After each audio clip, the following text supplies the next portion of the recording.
Seharusnya kesadaran ber-NU berdampak pada kesadaran ber-PKB. 3 hari yang lalu, penulis kedatangan tamu mantan Ketua Garda Bangsa PKB dan sekarang menjabat sebagai Ketua Fraksi PKB, yaitu Kiai Haji Cucun Ahmad Syamsurijal MAP. Penulis biasa memanggil Kang Cucun. Ini adalah kunjungan yang keduanya setelah sebelumnya beliau membersamai Cak Imin, Ketua Umum PKB. Tentu saja banyak hal yang kami sempat bahas, salah satunya terkait masa depan PKB, NU, relasi PKB-NU, dan isu-isu nasional lain terkini yang menantang perbincangan. Termasuk Ihwal Ijtihad, program dan sikap PBNU kepengurusan baru dalam Nahkoda Gus Yahya dan Kiai Miftah, serta menyeruaknya berbagai gagasan terkait langkah ke depan untuk pemenangan PKB atau Capres PKB 2024. Terkadang penulis sungguh merasa ganjil dan muskil.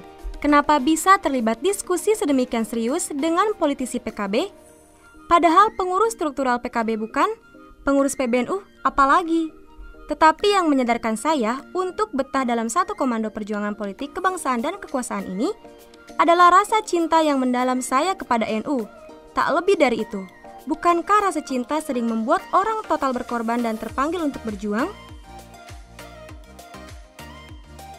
Hal lain yang cukup menguatkan keyakinan penulis terkait ijtihad politik ini adalah kesadaran bahwa PKB lahir dari rahim NU dan sebagai alat politik NU, selain PKB tidak ada partai lain yang didirikan oleh NU. Ini fakta historis yang sayangnya keberadaannya sering dikebiri oleh tangan-tangan gelap yang tak menginginkan NU dan PKB bersatu dalam mengemban amanat jamaah dan jam'iyah.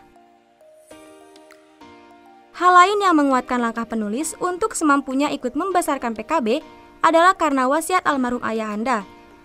Beliau pernah berkisah, dulu Kiai Sanusi Gunung Puyuh Sukabumi itu secara ubudiyah atau perilaku ibadah ala NU kafah, tetapi secara politik keluar dari NU dan tetap pada masyumi.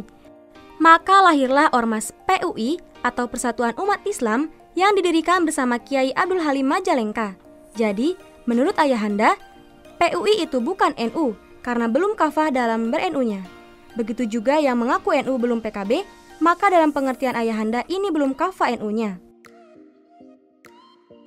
Hal lain yang lebih ideologis mendorong penulis untuk ber-PKB adalah fakta bahwa realitasnya hanya PKB alat politik NU saat ini dan hanya PKB yang terbukti konsisten berjuang secara totalitas untuk pesantren dan NU. Karena itu, Nahdien berhutang banyak dengan PKB. Bahkan saya lebih heran lagi jika ada yang ngaku Gus Durian, tapi membenci atau paling tidak antipati terhadap PKB, padahal Gus Durlah yang mendirikan PKB untuk kepentingan politik Nahdien. Dengan kata lain, politik kekuasaan NU adalah keberpihakan tegak lurus NU menopang elektoral PKB dalam setiap hajat politik elektoral baik pileg, pilpres, maupun pilkada. Sebab PKB telah terbukti efektif menjadi alat perjuangan politik NU dan pesantren. Jadi siapapun Nahdien semestinya sadar politik bahwa aspek terpenting dalam membesarkan jamaah dan jam'iyah NU itu sudah pernah dicontohkan oleh Wali Songo khususnya Sunan Giri, Sunan Gunung Jati, yaitu jalur politik yang efeknya adalah untuk kepentingan dakwah Islam lebih luas dan rahmatan lil alamin. Karena itu, kesadaran penulis dengan Kang Cucun itu sama, yaitu NU dan PKB adalah NU. Karena kalau NU PKB bersatu, maka ini akan menjadi kekuatan politik yang unstoppable. Tapi sekali lagi tantangannya tidak ringan, karena akan banyak pihak yang menghalangi dan banyak pihak yang tidak ingin kekuatan NU itu besar secara politik. Inilah tugas yang tidak ringan. Salah satu tantangan terpelik bersatunya NU dan PKB itu adalah soal tafsir hitoh. Padahal, keputusan hitoh itu tak terlepas dari situasi politik saat itu dan ini tepat pada masanya. Kalau dikatakan NU kembali ke hitoh dan tidak boleh terlibat secara aktif dalam politik, konteks sosial ini tepat saat itu, yaitu ketika NU tidak punya partai. Wajar kalau NU hanya bicara politik kebangsaan, tapi saat ini NU punya partai dan jelas partainya adalah PKB. Maka tafsir dan kontekstualisasi hitoh ini harus berani dipahamkan ke khalayak Nahdien. Apalagi kiai-kiai dan santri paham betul kaidah usul fikih, al-ibrah, bihususis sabab, la bi'umumil lafz. Artinya, sebuah teks tidak bisa hanya dilihat dari lafadznya saja tetapi dari sebabnya dan konteksnya. Begitu seharusnya meletakkan hitoh.